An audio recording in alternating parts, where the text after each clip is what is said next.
Hello श्रोताओं, नमस्कार। स्वागत है आपका मेरे चैनल अनुगूंज पर। आज सुनेंगे मालती जोशी की लिखी कहानी साजिश। तो आइए सुनते हैं कहानी साजिश। पूरे घर में एक तनाव सा व्याप्त है। कल पम्मी की फिर चिट्ठी आई है और जैसा कि हमेशा होता आया है, पूरा घर भीतर ही भीतर हिल उठा है। बाबूजी लगातार छत पर चहलकदमी कर रहे हैं। अम्मा रसोई में बैठकर आंसू बहा रही है। सोहन तो पढ़ाई का बहाना लेकर दोस्त के यहाँ निकल गया है। खाने के वक्त भी उसने शक्ल नहीं दिखाई। निम्मी अलग मुंह फुलाए पढ़ने के कमरे में बैठी है। बच्चे टुकुर टुकुर जिस तिस का मुंह ताक रहे हैं। सबसे ज़्यादा संत्रस्त और परेशान हैं मोहन और शीला। संकोच के मारे बेचारे अपने से ही आंख चुरा रहे हैं। दोनों ने जैसे अपने होठ सी लिए हैं। डरते हैं कि कोई ऐसी वैसी बात मुंह से न निकल जाए जो बारूद के ढेर में चिंगारी का काम करे। वैसे ही वे दोनों हमेशा से कटघरे में खड़े हैं। घर में अच्छा बुरा जो होता है उन्हीं के सिर जाता है। पम्मी की जब भी चिट्ठी आती है, दोनों पति पत्नी अपराध बोध से ग्रस्त हो जाते हैं, क्योंकि उस चिट्ठी की पहली प्रतिक्रिया अम्मा पर होती है। वे बड़बड़ाना शुरू कर देती है, इनके लिए तो बहन बाहर हो गई थी ना, बस ठाव देखा न ठिकाना, झोंक दी भट्टी में। अम्मा को तो बस कुछ न कुछ कहते रहना है। उनकी इन्हीं बातों से तंग आकर वे लोग निम्मी के वक्त थोड़ा सुस्त हो गए हैं। तो अम्मा बाबूजी 100 बार सुना चुके थे, दो दो भाई हैं पर किस काम के, मज़े से हाथ पर हाथ धरे बैठे हैं। कल को लड़की किसी का हाथ पकड़कर भाग जाएगी, तब अक्ल ठिकाने आएगी। परेशान है मोहनशीला, किसी करवट उन्हें चैन नहीं है। और अब फिर पम्मी की चिट्ठी आई है। अब इस घर में मेरा निभाह नहीं हो सकता। आप लोग मुझे आकर लिवा ले जाइए, नहीं तो मैं कुछ खाकर सो रहूँगी। पम्मी का यह नाटक पिछले 4 सालों से चल रहा है। 5 साल के वैवाहिक जीवन में मुश्किल से 1 साल शांति से गुजरा होगा। पता नहीं कब क्या हो जाता है और वह अपनी लड़की को गोद में उठाकर यहाँ चली आती है। शुरू शुरू में तो सब उसे हाथों हाथ लेते थे, सबको उससे सहानुभूति भी थी। बाबूजी खुद जाकर 2-4 बार समधी जी से बेटी के लिए अनकिए अपराधों की माफ़ी मांग आए।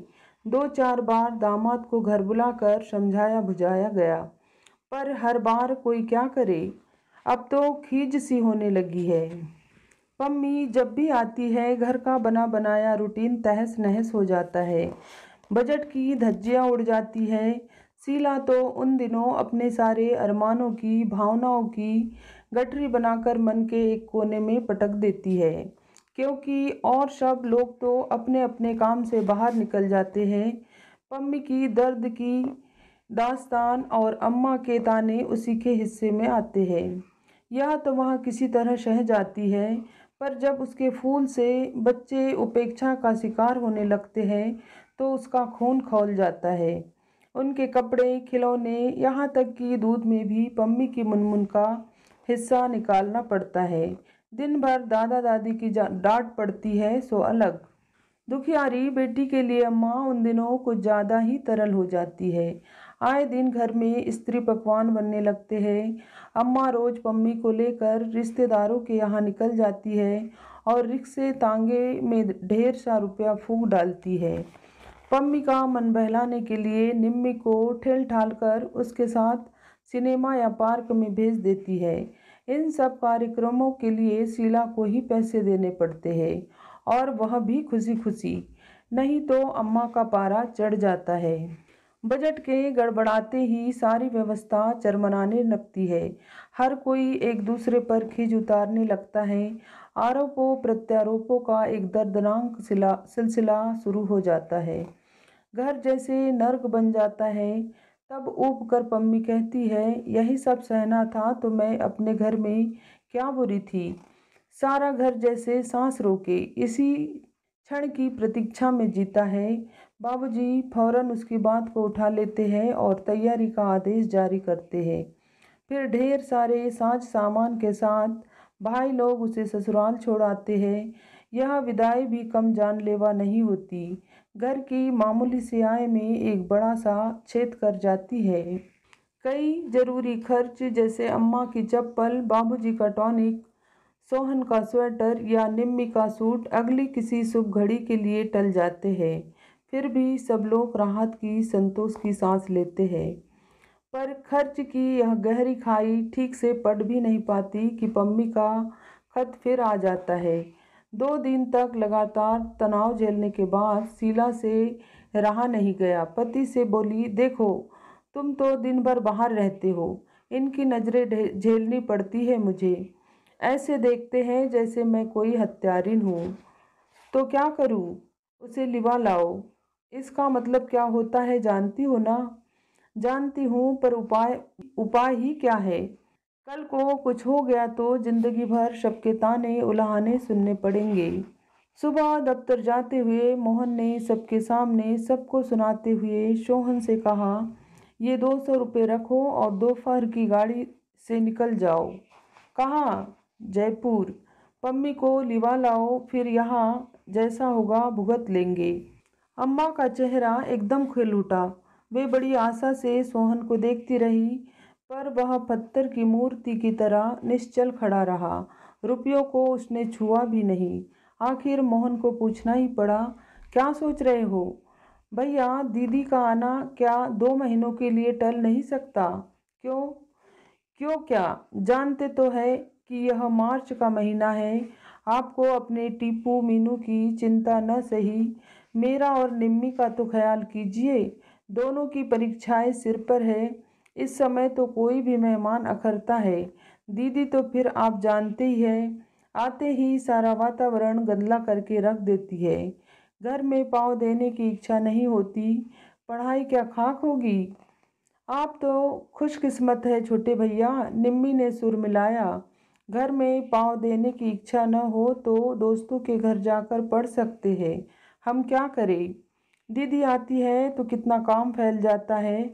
वे तो किसी काम में हाथ नहीं लगाती, बस दिन भर बैठी बिसूरती रहती है। अपनी बिटिया तक को तो संभाल नहीं सकती, उसे भी हम पर थोप देती है। अम्मा एकदम हतप्रभ थी। तुम दोनों को अपनी सगी बहन भी जहर लग रही है, वहारे कलयुग। मगर शीला खुश थी। अच्छा हुआ कि अम्मा जी जान तो गई कि पम्मी का आगमन सारे घर के लिए कितना अनचाहा अध्याय है। सबसे ज़्यादा खुशी तो इस बात की थी कि जो कुछ कहा सोहन ने कहा, निम्मी ने कहा, मोहन और शीला के सिर कोई बुराई नहीं आई। उसके बाद वह प्रसंग एक तरह से समाप्त ही हो गया था। बाबूजी ने पम्मी को लिख दिया था कि बच्चों की परीक्षा के बाद वे खुद आकर उसे लिवा ले जाएंगे। इसी आशय का एक अनुरोध पत्र उन्होंने समधी जी को भी लिख दिया था। मोहन से कह दिया था कि एक हाथ पत्र बहनोई को भी लिख दे। हम उम्र है दोनों, दो बातें वह प्यार से समझा देंगे। लेकिन इस बार पम्मी ने किसी का इंतजार नहीं किया। वे छुटकारे की सांस ठीक से ले भी न पाए थे कि वह रोती झींकती आ पहुंची। उसे देखते ही सबके चेहरे फक पड़ गए। उस दिन घर में उत्सव का सा वातावरण था। मोहन ने अपने एक परिचित को सह परिवार आमंत्रित किया था। यह निमंत्रण अनायास या अहेतुक नहीं था। निम्मी के लिए उस घर में बात चलाने की योजना थी। वे लोग इस बहाने घर को, निम्मी को देख ले, यही इच्छा थी। घर को उस दिन विशेष यत्न से संवारा गया था। निम्मी भी सजी धजी गुड़िया सी बैठी थी, इतनी चुप चुप जैसे कि मुंह में जुबान ही न हो। और सबने भी अपनी बेहतरीन पोशाकें पहन ली थी। शीला ने जिद करके सास को भी कलफ लगी साड़ी पहना दी थी। वे मिस्री की डली बनी मेहमानों से बतिया रही थी। बाबूजी सबके बीच में चुपचाप बैठकर सामने वाली पार्टी को आंक रहे थे, परख रहे थे। शीला रसोई में व्यस्त थी। सोहन बाजार के चक्कर काट रहा था। मौका लगते ही बहन को चिकोटी काट लेता था। माहौल खुशी से सराबोर था कि पम्मी घर में भूचाल की तरह दाखिल हुई। आते ही उसने बुक्का फाड़ कर रोना शुरू कर दिया। मुझे वहाँ भट्टी में झोंक कर यहाँ सब बैठकर गुलछर्रे उड़ा रहे हैं। इतनी चिट्ठियां लिखी पर कोई झांकने भी न आया। किसी को परवाह नहीं है पम्मी जिंदा है या मर गई। इतनी ही भारी लगती हूँ तो हाथ पांव बांध कर कुएं में फेंक दिया होता। बार बार तंग तो नहीं करती, पर जब आपके पास देने के लिए कुछ नहीं था तो मेरी शादी क्यों की? लड़के वालों के सामने अच्छा खासा नाटक हो गया। महफिल को उखड़नी ही थी। बार बार क्षमा याचना करके उन लोगों को विदा किया। उनके यहाँ से क्या जवाब आएगा, यह तो अब करीब करीब निश्चित ही था। बड़ी मुश्किल से कहीं बात लगी थी, सब चौपट हो गया। महीने के अंतिम दिन थे, फिर भी मोहन ने जी कड़ा करके स्वागत सत्कार में 100-500 फूंक डाले थे। सब पर पानी फिर गया। घर में जैसे मातम छा गया। निम्मी तो खटपाटी लेकर ऐसी पड़ गई, उसने खाना भी नहीं खाया और लोग भी पम्मी से खींचे खींचे ही रहे। अम्मा और भाभी को छोड़कर किसी ने ठीक से कुशलक्षेम भी नहीं पूछी। अपने स्वागत का यह नया अंदाज देखकर पम्मी सहम गई। 2 दिन तो उसने किसी तरह सब्र कर लिया, तीसरे दिन फट ही पड़ी। लगता है किसी को मेरा आना अच्छा नहीं लगा। पहले से जानती तो यहाँ आती ही क्यों? अपमान ही सहना है तो अपने घर सहूँगी। घर में नहीं निभेगी तो कहीं नौकरी कर लूँगी। सोहन भी जैसे तैयार ही बैठा था, बोला तो कर लो ना नौकरी। जिंदगी भर भैया भाभी की छाती पर मुंह दलना क्या जरूरी है? जब मन होता है मुंह उठाकर चली आती हो। आखिर तुम्हारे लिए कोई कितना करेगा? घर में एक और लड़की भी है। आती हूँ तो अपने बाप के घर आती हूँ, पम्मी ने तमक कर कहा। तुम्हारे दरवाजे आऊँ तब आंखें दिखाना। बाप का घर हूँ, कहकर मोहन बाजार चला गया। वह अपने दिल का गुबार निकाल चुका था। सुखी है सोहन, अविवाहित है, इसलिए मन की बात बेरोक टोक कह डालता है। कोई यह नहीं कह सकता कि बीबी ने उसके कान भर दिए हैं। अपमान से पम्मी के आंसू निकल आए। सबसे ज़्यादा दुख तो इस बात का था कि सोहन इतनी बड़ी बात कह गया और बाबूजी कुछ नहीं बोले, जिनके बल पर वह अकड़ रही थी। कानों में रुई दिए वे चुपचाप छत की कड़ियाँ गिनते रहे। बाबूजी, उसने कातर स्वर में पुकारा। सब सुन रहा हूँ बेटे, बाबूजी ने उसी तरह छत की ओर निर्निमेष देखते हुए कहा। पर सच बात तो यह है बेटा कि अब तुम्हारे बाप का घर कहाँ रहा। सब तो चूक गया। पेंशन जो मिलती है वह दवाइयों के लिए ही पूरी नहीं पड़ती। बेटे के भरोसे पर जी रहा हूँ। अपनी लंबी चौड़ी गृहस्थी उसके गले मड़कर बैठ गया हूँ। उसका बोझ और कितना बढ़ाऊं बाबूजी। लेकिन पम्मी बेटे, हम लोग तुम्हारे जन्म के जिम्मेदार हैं। कर्म तो तुम्हें अपने खुद ही झेलने होंगे। सुख दुख जो भी हो अपने घर में ही सहो बिटिया। कल को तुम यहाँ आकर बैठ जाओगी तो बताओ निम्मी को कौन स्वीकारेगा? पम्मी के सारे सवाल चूक गए थे और शायद उत्तर भी। 3-4 दिन बाद पम्मी को सोहन के साथ गाड़ी में बिठाकर लौटे तो बाबूजी को ऐसा लग रहा था जैसे बेटी की अंतिम विदा दे आए हो। अगर कल को कुछ हो गया, पम्मी के ससुराल वालों ने यदि सचमुच कोई षड्यंत्र रच डाला है तो वे भी उससे बरी नहीं है। इस साजिश में वे भी बराबर के हिस्सेदार हैं। तो ये थी कहानी साजिश। कहानी आपको पसंद आई हो तो मेरे चैनल को सब्सक्राइब ज़रूर करें ताकि ऐसी ही और कहानियों के नोटिफिकेशन आपको मिलते रहे। धन्यवाद।